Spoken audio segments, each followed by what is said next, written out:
the biggest stories of the last several years that is still ongoing. By the way, we're in the middle of a series on the Sermon on the Mount, one of the greatest, in fact, the greatest sermon ever preached, I think, by Jesus. So we pick up here.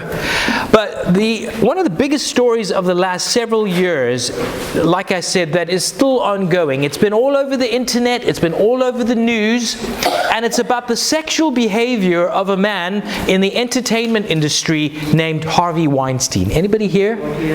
You know what I'm talking about? It's been all over. And, stories of women being harassed and assaulted and threatened and demeaned are myriad. And after the story broke, one person encouraged people who'd been sexually assaulted or harassed to respond with 2 words. You remember what those 2 words are? Me too. Me too. Hashtag Me Too. And very soon afterwards, there were like 500,000 of these stories that just poured online. And I say this because I know that some of you listening to this message, both here and online, have been there, and those are your words. Me too. And I'm so glad that you're here. And I want to say that there can be healing with God, and there needs to be justice. And you need to hear, it's not your fault. It's not your fault. And part of what's been disorienting for many people is that the alleged assaulter actually publicly advocated gender equality and empowerment for women. And an ideology that was completely at odds with his hidden life. Closed doors, abused power, silenced, shamed, terrified victims, not just from this instance, but other entertainment figures, other political leaders at the highest levels, not to mention academic leaders, not to mention even, sadly, church leaders. The other reason sex has been in the news a lot recently is rampant sexual abuse reported just this week in women's football in the US, for one. And additionally, there's been bad news about the sexual deviance of public figures in this country. All of this got me thinking, if you rule the world, how would you stop sexual harassment in the workplace? In our day, generally, workplaces and academic settings, what is usually taught is what might be called the ethic of consent. Lucy will pop that up in a moment. The ethic of consent. And the goal here is to teach people to recognize when consent for sexual activity is or is not given, and to make sure that they always know that they must always honor consent. Now, why is it wrong? Not just wrong, but heinous evil to violate consent. Well, the reason violating consent is so evil is connected to what we've been learning together over the last few weeks, is that you have a kingdom. And it starts with your body. And your body is the place where God initially intends your will to reign. So when another person uses your body against your will to satisfy their appetites, their body, they violate your kingdom. And that can shatter a soul. And that is why the violation of consent is so evil. It is also why power, the assertion of will, and sex are so closely related and so delicately and dangerously connected. And it raises a really deep question that's not being asked often in our day. At least not publicly. What kind of person do you need to be? What kind of habits of will, of self-discipline are required in order to be capable of honoring consent? Jesus and the biblical writers generally were very clear on this. It's possible for a person, I would say even a bright person, even a powerful person, to become enslaved by desire. It happens all the time to all of us in one way or another. Guys, this is why people may embrace an ideology that maybe is a strong progressive supporter of gender equality or a strong supporter of a traditional sex ethic, but then in their private behavior completely betray the ideology that they claim to believe in. They even thought that they believed in. Desire has made them lost souls, or maybe even predatory monsters, as we've seen in the media. Another question: what sort of spiritual formation do you think the likes of Harvey Weinstein and others like him received? Because everybody received a spiritual formation, okay? Everybody is having their spirit, their inner life, their thought, desire, and their intentions. We're all having it formed and shaped all of the time, for better or for worse. On purpose or by accident. What we're learning in this series is the greatest opportunity ever offered a human being is to have your spiritual formation taken over by Jesus. Because then I can merge my little kingdom to His great kingdom. Last week we looked at what this might mean as it relates to anger and reconciliation. We talked about that at length last week, and I hope that you're working on that. This week, we look at this amazing topic of sexuality. And here's what Jesus said. It'll be up on the screen. He says, "You have heard it was said, 'You shall not commit adultery.' But I tell you that anyone who looks at a woman lustfully has already committed adultery with her in his heart.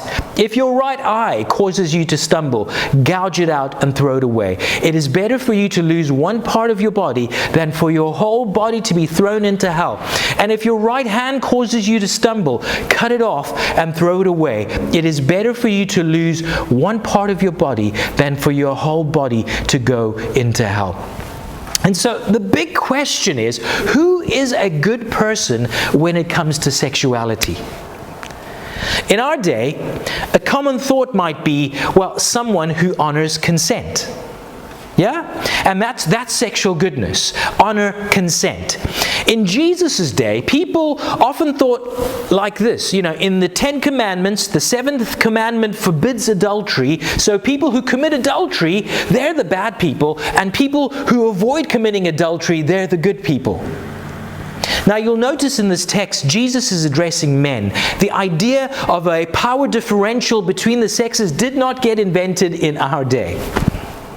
We will sometimes talk about the double standard when it comes to sex.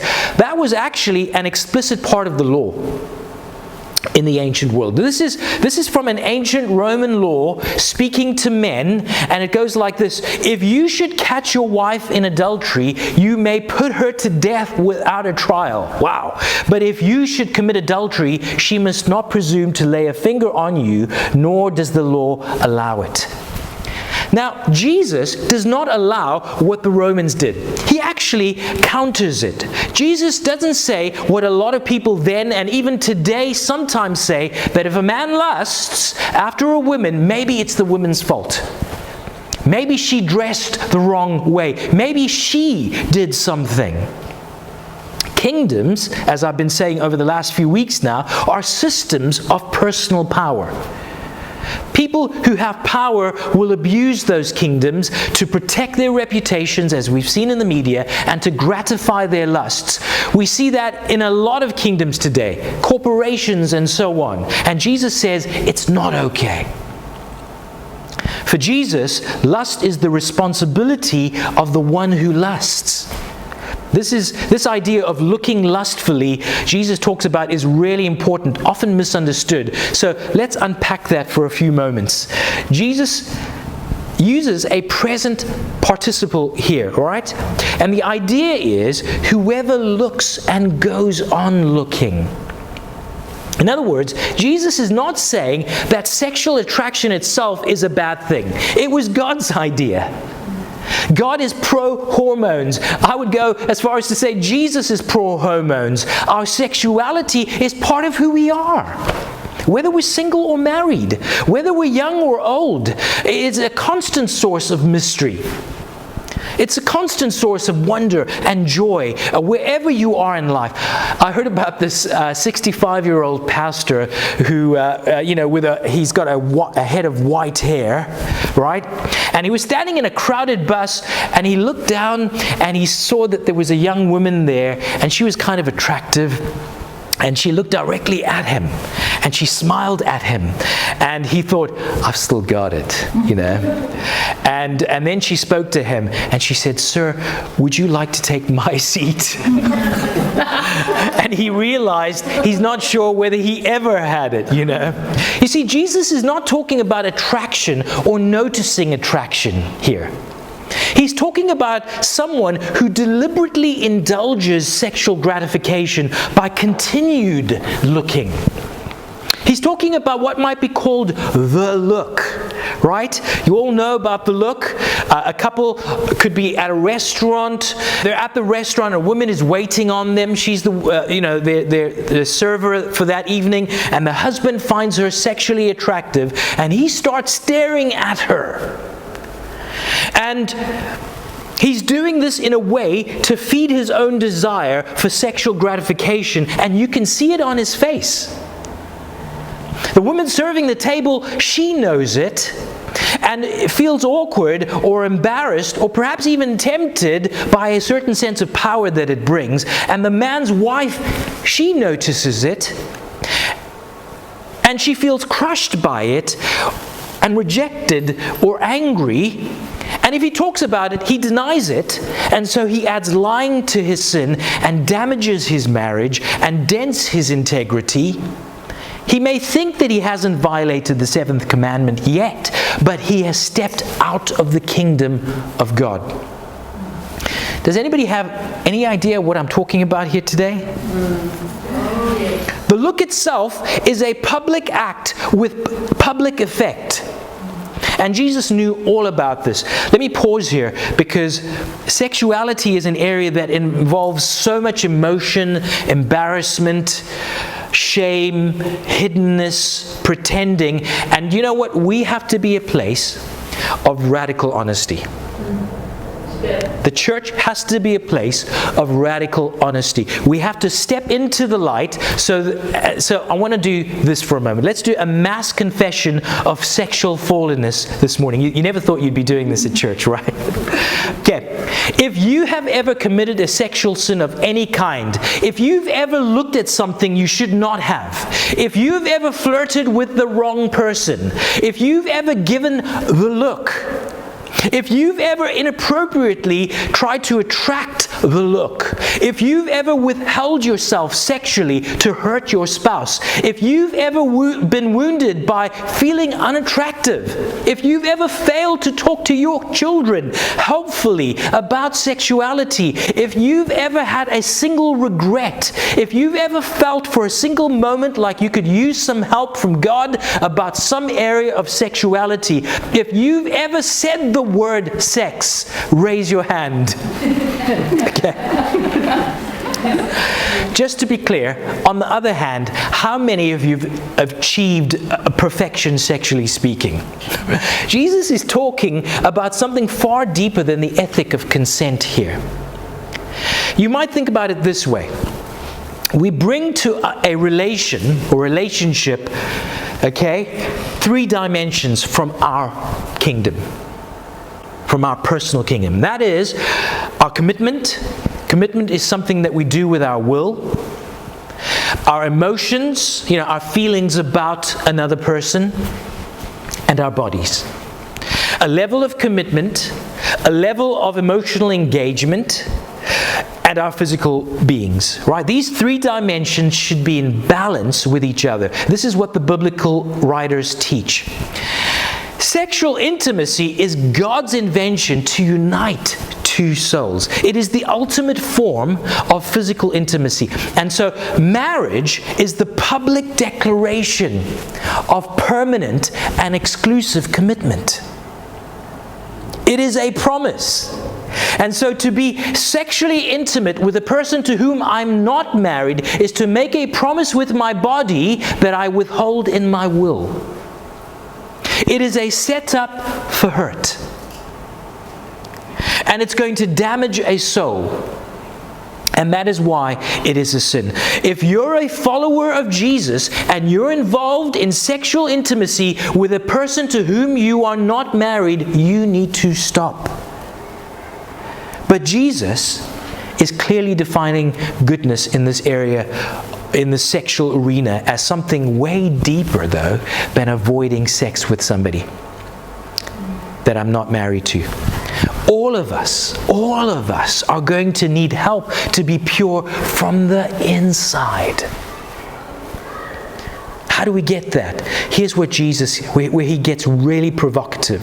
This is the stuff that's a real head scratch for people. Jesus says, if your right eye causes you to sin, gouge it out and throw it away. Does this strike anybody as just a little tiny bit extreme? Yeah. Definitely. And Jesus isn't hiding this. In fact, he's emphasizing it. He doesn't just say any old eye. He says your right eye. In Bible times, the right side of the body was the most valuable and honorable side. Your right eye is your best eye. He doesn't say, if it's a problem, get an eye patch. You know, become a pirate in the way you look, or gently remove it. He says, gouge it out. Not just that, gouge it out and throw it away. You might have been tempted to keep it in a bottle, right? Maybe you might try and reinsert it later. Pull it out and throw it in the garbage now. What's he saying here?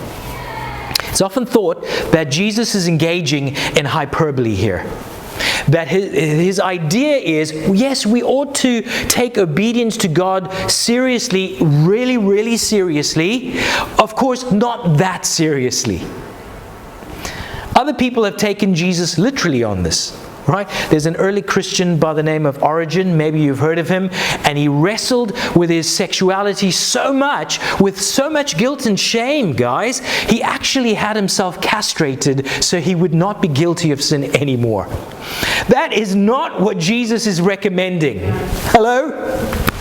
Jesus is actually using some quite dark humor to show that true goodness is not sin avoidance.